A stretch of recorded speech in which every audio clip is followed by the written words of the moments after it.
بسم الله الرحمن الرحيم الف لام را تلك آیات ہندوستان کے اندر دو جشن منائے جاتے ہیں، ایک 15 اگست کے نام سے، دوسرا 26 جنوری کے نام سے۔ تو یہ 26 جنوری اور 15 اگست آخر ہماری زندگی میں آیا کیسے؟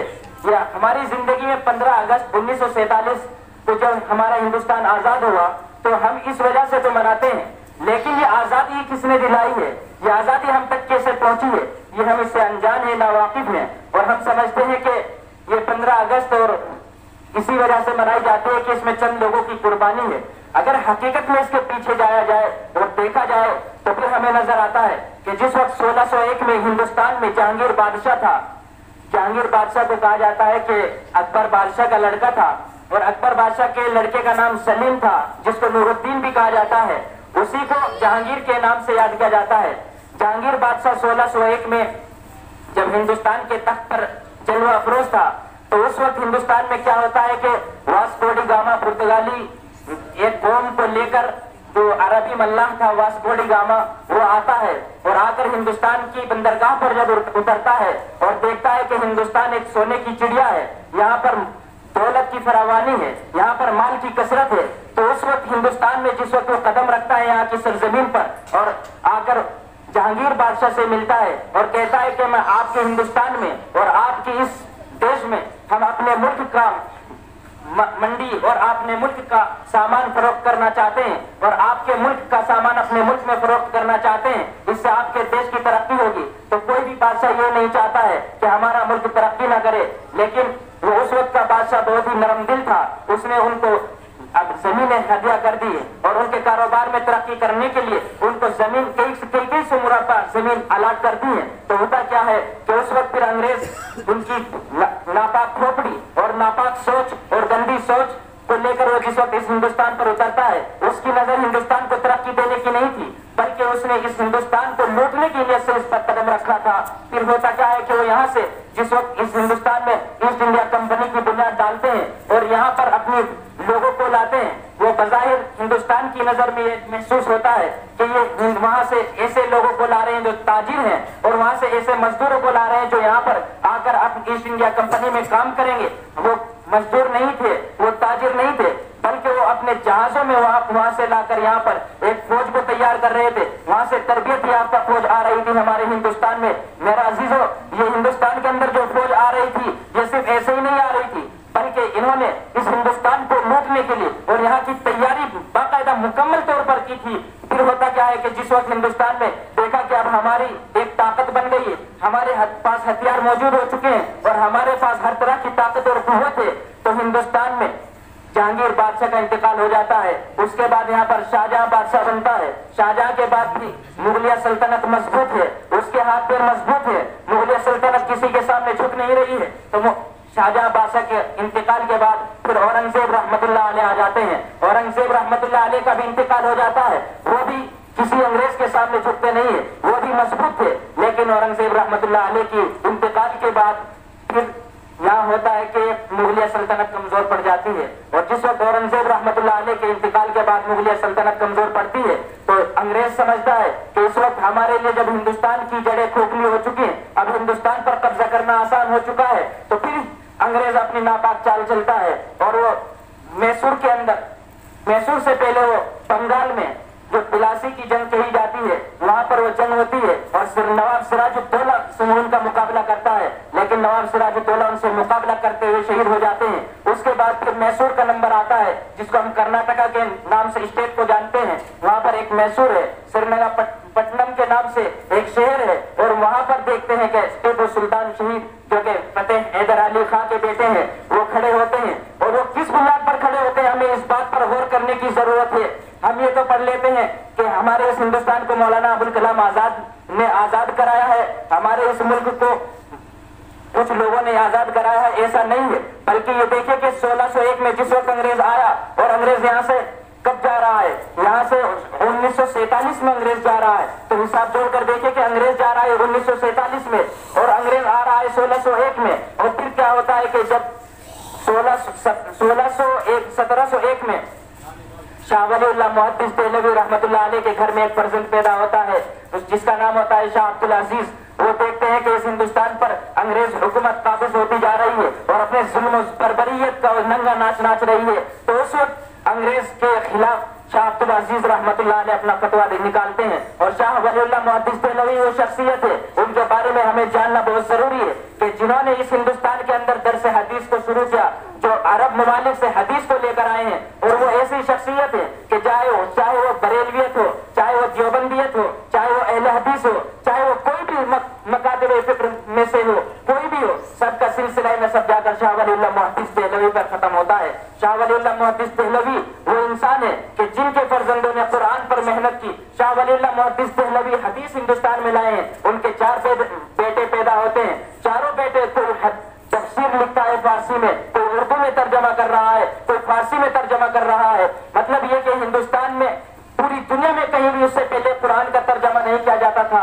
वही पहली ऐसी शख्सियत है कि जिन्होंने कुरान का तर्जमा किया। मेरा अजीजों, ये वो शख्सियत है जो हिंदुस्तान में पैदा हुई है। और फिर इन्हीं की नस्ल में शाह अब्दुल अजीज रहमतुल्लाह अलैह हिंदुस्तान में अंग्रेजों के खिलाफ फतवा देते हैं और कहते हैं कि अंग्रेज के खिलाफ आज से जिहाद फर्ज हो चुका है। आज अब अंग्रेज के मुकाबले में जिहाद के लिए निकलिए।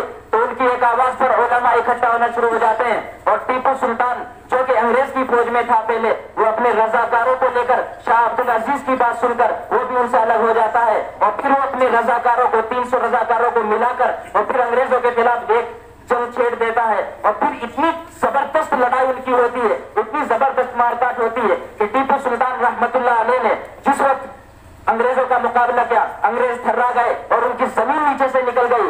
लेकिन वो सिपह सालार इस्लाम का इतना जबरदस्त अड़ा रहा कि उसने अंग्रेज के सामने अपने घुटने नहीं टेके। टीपू सुल्तान वो शख्सियत है कि जिन्होंने एक मस्जिद बनाई और उस मस्जिद में नमाज पढ़ाने के लिए कहा कि इस मस्जिद में वो शख्स नमाज पढ़ाएगा जो साहिब तरतीब हो।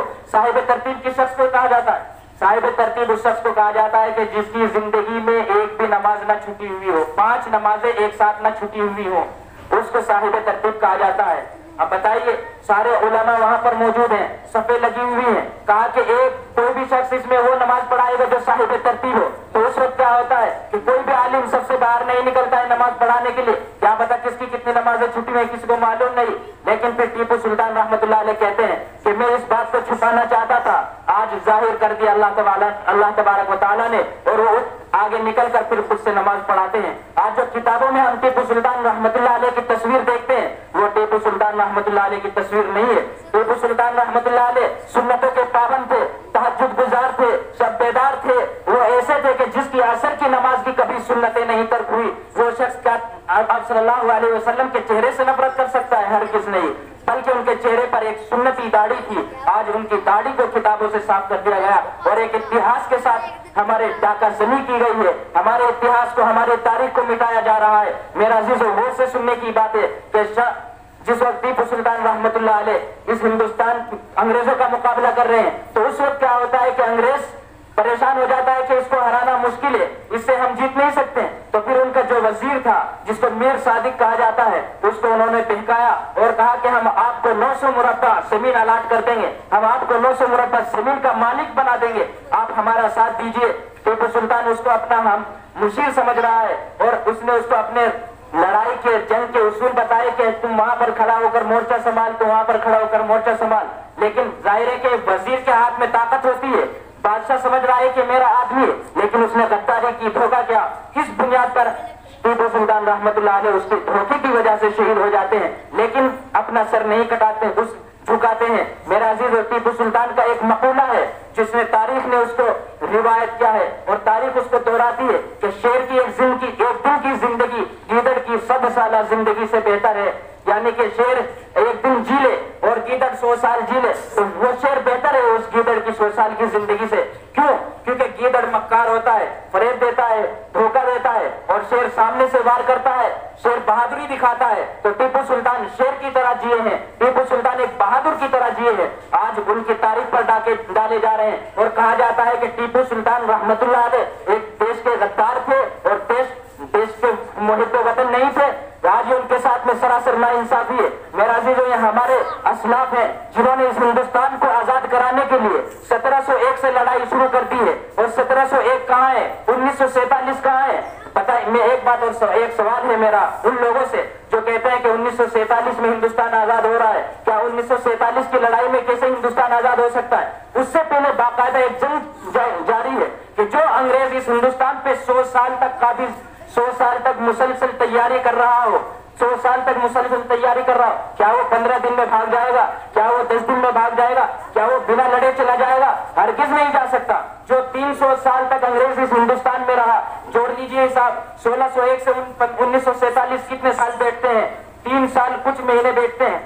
تو بتائیے یہ ایسے ہی بنا لڑے کیسے جا سکتا ہے؟ کہتے ہیں کہ اہنسا وادی کہ ایک گال پر اگر کوئی تماچا مارے تو ان کے سامنے دوسرا گال پیش کر دو. ایسے کیسے انگریز چلا جائے گا؟ ایسے کوئی نہیں جایا کرتے.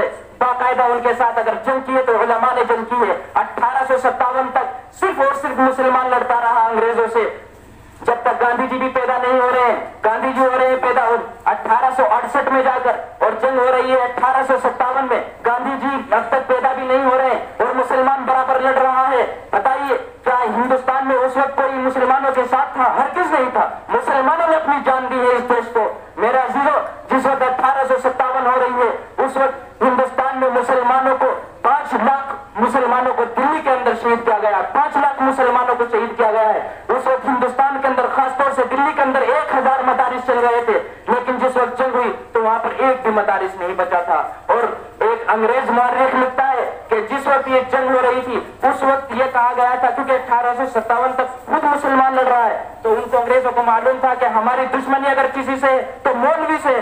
اگر کوئی لمبی داڑھی والا اور کرتا والا آپ کو نظر آئے، بنا کچھ کہے بنا کچھ پوچھے اس کو تختہ دار پر لٹکا دو، اس کو پھانسی پر لٹکا دو. اور ہوا یہی ہے کہ دلی سے لے کر خیبر تک جتنے بھی داڑھی والے ٹوپی والے نظر آتے تھے ان کو پھانسی پر لٹکا دیا گیا.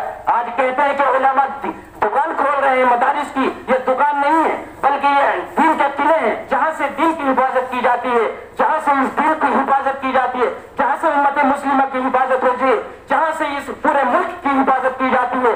آج ہمیں اپنی سوچ کو بدلنا ہوگا. آج ہمیں اپنی حالت کو بدلنا ہوگا. وہ قوم کبھی نہیں بدلتی جو اپنی حالت خود بدلنا نہ چاہے. میرا عزیزو، اللہ تبارک و تعالیٰ ایسے لوگوں کو پسند نہیں فرماتا ہے جو اپنی قوم کا خود مذاق اڑائے، جو اپنے دل کا مذاق اڑائے. وہ کبھی کامیاب نہیں ہو سکتی. میرا عزیزو، ہمیں اس تاریخ کو پہچاننا ہے اور جاننا ہے کہ آخر مسلمانوں نے اس دیش کو دیا کیا ہے. آج مسلمان سمجھتا ہے کہ یہ دیش ہمارا نہیں ہے، ہمیں یہاں سے چلے جانا چاہیے. ہرگز نہیں، بلکہ اس ہندوستان کو آزاد کرانے کے لیے مسلمانوں نے قربانی دی ہے. مسلمانوں نے 1000 سال تک اس دیش پر حکومت کی ہے. یہ تو مسلمانوں کی ہمت ہے. اور مسلمانوں نے اس دیش کو جس وقت آزاد کرانے کے بعد یہ کہا کہ ہمیں کوئی ضرورت نہیں ہے دیش چلانے کی، ہم نے 1000 سال تک چلا چکے ہیں اس کو، اب آپ چلائیے. ہم دیکھتے ہیں ابھی 67 سال ہوئے، ابھی 70 سال ہوئے اس دیش کو آزاد ہوئے. میں پوچھنا چاہتا ہوں کہاں کی ترقی ہو گئی ہے؟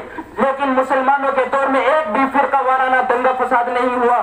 مسلمانوں کے دور میں کبھی ہندو مسلم کی لڑائی نہیں ہوئی، بلکہ ہندو مسلم پیار اور محبت سے رہا کرتے تھے. لیکن 1947 کے بعد دیکھیں کتنے ہندو مسلم کے جھگڑے ہو رہے ہیں، کتنے مسلمان اور ہندو آپس میں لڑ کر نفرتوں کے ساتھ رہ رہے ہیں. یہ مسلمان کی تعلیم نہیں ہے. کوئی بھی مذہب آپس میں لڑنا نہیں سکھاتا، پیار محبت سکھاتا ہے. جس وقت 1868 میں گاندھی جی پیدا ہو رہے ہیں، پھر اس کے بعد میں 1900 کچھ میں گاندھی جی آتے ہیں پڑھ کر افریقہ سے.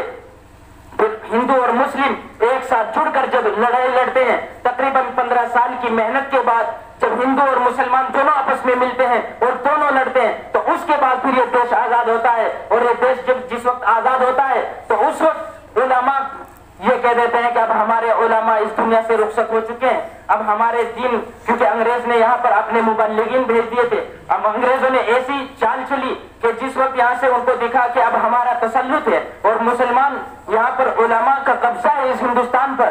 علماء عوام کے دلوں پر حکومت کرتے ہیں اور علماء جو کہہ دیتے ہیں عوام وہ کرتی ہے. اور جب تک علماء ان کے بیچ رہیں گے، جب تک قرآن ان کے بیچ رہے گا، ہم اس ہندوستان پر صحیح سے قبضہ نہیں کر سکتے. تو ان لوگوں نے علماء کو قتل کرنا شروع کر دیا، قرآن کو چلانا شروع کر دیا. اور پھر یہی نہیں، اپنے دیش سے انہوں نے مبلغین کو بلایا اور پھر یہاں پر عیسائیت کی تبلیغ کی اور عیسائیت کو پھیلانا شروع کیا. جب دیکھا گیا کہ جب علماء ختم ہو گئے، تعلیم ہمارے بیچ نہیں رہی، تو اس وقت پھر کیا ہوتا ہے کہ جاہل قوم تھی، وہ دین سے دور تھی. جس طرح آج بھی ہمارے مسلمان بچے دین سے دور ہے، دینی تعلیم سے واقف نہیں ہے. یہی دور تھا، یہی زمانہ تھا. تو اس وقت ہوتا کیا ہے کہ مسلمان